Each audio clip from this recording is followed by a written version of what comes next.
This week on beginning therapy, what I want to talk about is how we marry our parent.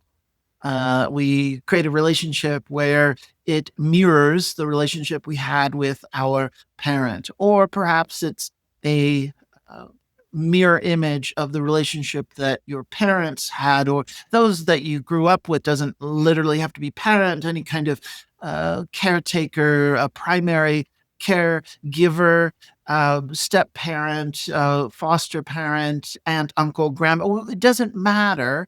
It's just this idea of like these were the role models that you had, and then the way that you were treated and interacted with. And many of us, and you might know this experience, where you tell yourself, I'm not going to do that. I'm not going to repeat that. I definitely do not want that part of a relationship, or the dysfunctional aspect, the parts that I found frustrating or hurtful or traumatizing or abusive, or this certain flavor of betrayal, this certain flavor of mistrust, or emotional neglect, which is the the realm that people come to see me. People come to my office, sit down, we start talking, and it's about, well, what did you learn about how to connect?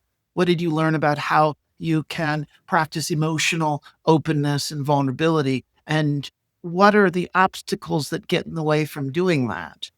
And imagine a client sits down, and my job is improvisational. My job is spontaneous. There's a in the moment dialogue. I don't know what we're going to talk about, and also the client doesn't fully know either. And there's a very real, organic co-creation that happens. And let's imagine the client. You might have been in this situation where you're talking to a therapist, and you just find that something bubbles up to the top, that the conversation, the focus, the thing that needs attention. You didn't even really know that you're going to talk about it, but then it's kind of like here. And then my job as a therapist is to say, okay, well, let's dive into that. Let's explore that. What does that mean? And let's imagine a client says, I married my parent. And then I get this idea and I say, I wonder if we make a distinction and say you married your trauma. Now, this means different things. It depends on what direction you wanna go. Um, Pretty layered. It's a pretty complex idea. I married my trauma. If we believe that we inherit this blueprint of relationship, and that we very much, until we can integrate the awareness of a dysfunctional pattern or behavior, and if we're able to move outside of a child self and come into the resource of an adult self, if things that happened to us did not have meaning, they're confusing or crazy making, we might very quickly return to this place of crazy making. And it's not surprising for me to say, well, we bring this into our adult relationships. And so many of us, there's this repetition quality. It's a trauma reenactment. And many of us have been in a place where say, like, I'm not going to do this again. I don't want this kind of pattern. I don't want this kind of dysfunction. I don't want a repeat at all of a particular kind of disappointment, tension, struggle, challenge, or trauma in my relationship. And yet we find that it shows up again. And so I like this idea. It's not only looking at your relationship to the parent, looking at your relationship to a partner where this behavior is resurfaced, or maybe you're noticing also some of your partner's history and relationship with their parent or their family. Or their dysfunction is also like leaking into your relationship. And oftentimes it just feels overwhelming, like you're trying to sift out and sort through, like, okay, what do we focus on first? What does this mean? What is this about? Etc. So we can, let's say the conversation's going, talking about the dysfunction, talking about the layers, talking about where this came from. And then this phrase comes in, this idea, either you say it or I say it, and I married my trauma, or I ask it as a question. Do you think you've married your trauma? And I'm not talking about the person. So we're talking now about the relationship we have with the trauma itself. We're talking about the pattern, the behaviors, and how I keep it alive in my mind. It has a placeholder, it has presence, it has a belief system, it has rules, it asserts itself, it has agency, it has a function and a purpose because usually keeping it present, active, part of our relationship is either to continue to say, well, I'm still in the dysfunctional system. Let's say it's in a family. It's like I need the language of trauma, the language of betrayal, the language of emotional neglect, that place that was the origin of being hurt in order to stay in the family system where dysfunction is still present. We're still going to use the same language, the same orientation, the same realm, the same mindset, the same consciousness to interact in that say in the way that we always have. And that's the rule. That's the if you want to be in relationship with us, the family, or in your marriage with your partner, if we have co-created a way for the trauma energy, the trauma history, the trauma mindset, the trauma consciousness to be present. We have not fully looked at it, called attention to it, learned from it, understood its origin, see how it disconnects us from resource and from each other, see how we don't have the skills, oftentimes related to a particular type of growing up or maturing, and that we are stuck in looping of re-establishing, re-experiencing the trauma reenactment of these behaviors keep showing up. And what I like about this phrase, I married my trauma, is it shifts the focus away from me blaming the other person, trying to figure out the other person, what's wrong with them, how to, look at what they did. And we have got to really get them on board with changing. If we want to be in the nice thing about this is look at my choice of how do I contribute? How have I, and as you know, oftentimes very, very unaware sense of confusion and even at times denial and a kind of unawareness. I didn't even know that I'm doing this. Let me give you examples of what this looks like. If shame in a family, shaming each other, belittling each other, there's also very much a quiet shame, the quiet shame of emotionally ignoring someone else's experience. Um, and it's in that non-engagement that very quickly communicates as a kind of you're being shamed for having feelings. You're being shamed for having an emotional experience, especially if it's different from what's accepted in the family system. And so this shame becomes this is a shared language. And let's say you're wounded by the shame to the point where you doubt your own sense of self and the other family members support you doubting your own sense of self because that is contributing to the whole family dysfunctional system to make sure that we don't develop beyond the other members in the family, to make sure that we don't call attention to the ways that we hurt and negate and shut down and bully other family members into um,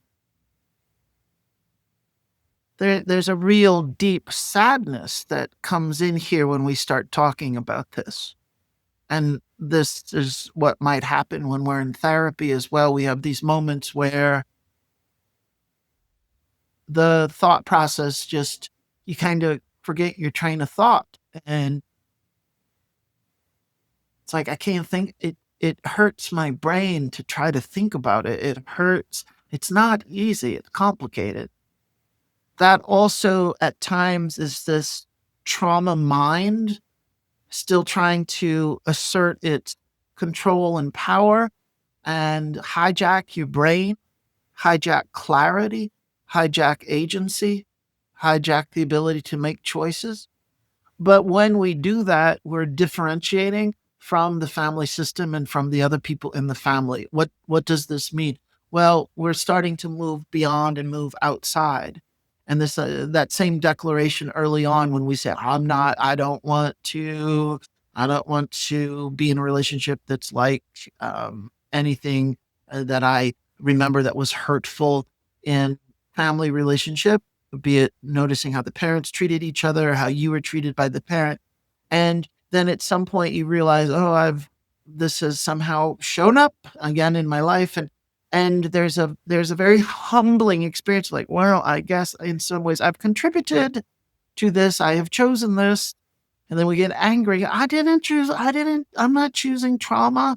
And then we come back and, well, in a way I am choosing trauma. You're choosing trauma again. And it's each time we keep waking up to this very weird feeling of like, I'm not in charge here. I'm not in control. And yet I have to take ownership and responsibility that I'm in charge and I'm in control. And it doesn't feel like I ever had a choice, but yet I realize I've been choosing this. And so when I say I married trauma, in the example I gave, let's say it's about shame, that this quality of shame, this intense feeling, the piercing shutting down of a feeling of contempt turned on yourself, a not good enough, a you don't matter, and that there's this sense of insecure imploding into a sense of self where you you you feel a sense of disgust towards yourself, that you somehow fundamentally are worthless. So that whole experience, what I described, that shame feeling, that is the language of the trauma. In the example I'm giving, maybe it's not your language, maybe it's not what came out of your history around attachment trauma, but in this sense of saying like, well, if you can substitute shame for other things, it could be pathological loneliness, it could be the physical abuse, the language of aggression. It could also be um, depression. Families that have this shared uh, um, generational depression or collective depression. Um, and what I mean here is that we then know each other through the depression. We know each other through the loneliness. If we're using shame as an example, it's like I can participate in the family dysfunction through the language of shame. And sometimes let's shame each other. But it also means if I continue to shame myself, I also simultaneously reinforce that I belong. And do you see how, forgive me for saying this, but this is I mean, I don't need forgiveness. Well, I think we're all adults here, but the colorful language, but I actually enjoy this one. It's, wow, isn't this really a mind fuck? The layer, like, really? In order for me to feel loved, and where I learned I was not welcome to be who I am, and I internalized a shame that was not acknowledged in the family system or with the parents. And this shame had a life of its own because it became internalized. It became mine, but it is ours. It's mine, but it's ours. It came from that history of the trauma wound, the attachment wound, and it's a language of shame. It's like shame is the vehicle. Again, I gave other examples. Let's say it's guilt, feeling guilt, just always guilty about something, always feeling like you're getting in trouble for something. Well, that two things. It either gets like intertwined with love itself. So like those are simultaneous. I feel love. I feel a sense of connection. And that's how it's so confusing because it's that bond, the attachment system is intertwined with that shame experience or the shame language or the shame mind. So if I want to stay in the family system and if I want to have an allegiance to those I love and care about, or at least wanting to stay a part of being in the family, it means that I simultaneously have an allegiance to upholding the shame rules, the shame dysfunction, the shame interaction. It's like a language. Do you want to speak shame to each other? And when we do, we know we're part of the family. We know that we belong. Sometimes we even we transmit love and belonging simultaneously with the shame language. I'm speaking energetically and literally. It could be shame based language, but I more mean behaviorally, behind the scenes, the subtext, the subconscious of how we're interacting, where you just cannot ever fully feel like you're allowed to be yourself. You need to always diminish and doubt your worth if you want to fit in and belong and continue to be a member of the family. So let's say you physically move away. Let's say you even create some separation and distance from your family, but you still have the shame language. And many of us, even if we want to try to say, no, I don't want this, I don't want to be a part of this kind of relationship anymore, we still have an allegiance and uphold a protecting that kind of trauma thinking and shame language, because that's how we feel a continued sense of belonging. And if I really gave up the shame language or exposed it for what it is, or shame language that is part of a bigger trauma mindset, I say goodbye to that. I don't want this. Goodbye. Goodbye, shame language. Goodbye, trauma mind. In our attachment system or brain, that would require what feels like separating from, saying goodbye, and really officially, completely, in a finite way, giving up on the family, giving up on the parent, because you can't separate out the meaning that desired, the desirous part of being always being the child who says, I still want to connect, I still want to belong, I still want, I want to be a part of something, because it's coded in me that if I'm not, I die. If I'm not, I'm such an outsider. If I'm not, I will feel another level degree of an abandonment that I've already been living for many years, and experience this sense of an abandonment where I can't be me. You don't want to know who I am. I don't matter. So I keep the shame language and mindset alive. It lives, it exists within my attachment system, so that I can still feel some sense of foundational belonging and orientation of being a child who doesn't fully give up on the parent or the family. And this is what I mean. Well, we married the trauma. I internalized it. I become it. And because that language, the trauma language, through the vehicle of shame, the behaviors of shame, the energetic of shame, the dynamics of shame, are so pervasively, it's like marinate. I've been marinating, soaking in shame. That's how I create relationship. Of course, there's other ways I create relationship too, but that flavor, that smell of the shame that we have been marinating in, it still shows up and links to other types of language or behaviors. And that's the part that's at times frightening. And it feels crushing in the sense of, like, I feel like I can't even control it. Like, where, how it's like it hijacks my brain. So empathy to you. if you're aware of how you also have this at times feeling like you married your trauma. And we're trying to unpack that this week in therapy. And we're trying to confirm, affirm, uncover, really, really look at how it's not just the trauma of memories and behaviors.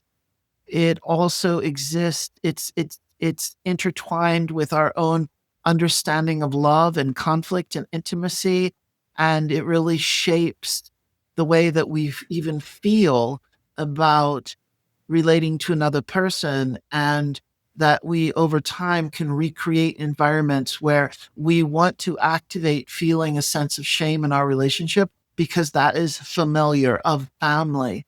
That's that's how our brain is coded. Of course, if you love someone, of course, if you want to belong, of course, if you feel like you have to jump through hoops and prove yourself, that also incorporates this feeling of doubting yourself and shame. Again, shame here has an asterisk next to it. It's like a placeholder. There's your flavor might not be shame. Again, it might be guilt. It might be aggression. It might be hostility. It might be sense of betrayal. It might be like severe paralysis around agency and making a choice. Like you just feel like you're not allowed to be you. And so you find yourself, when you're married to your trauma, picking a partner where you co-create this environment together, this dynamic together. And then you one day wake up and go, oh, I can't believe I told myself I would never do this. And here I've done it again. This is just a beginning video. I'll have more videos like this. So want to spark conversation. Do all the things. That means leave a comment, hit subscribe, share an idea of what you're thinking about here. And what's important to remember is that we can change these patterns. It takes time, and it takes consciousness, and it takes empathy and compassion towards yourself. And it's really about being able to work on that edge of getting sucked into that kind of trauma mindset, but also realizing that you're challenging yourself to do something a little different and make other choices. And sometimes those other choices, as I've already said, is going to feel like you're actually giving up on and rejecting what you think is love, or rejecting a parent or the family. And that's incredibly hard to energetically, emotionally, internally manage, because at our core, we are still the adult child who wants to feel a sense of connection and belonging.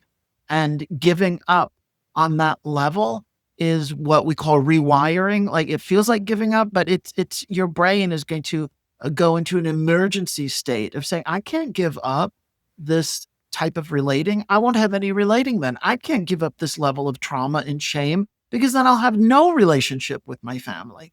And that just goes against logic of saying, like, well, I don't want to be totally abandoned or alone in this world, even though I feel totally abandoned and alone in this world already.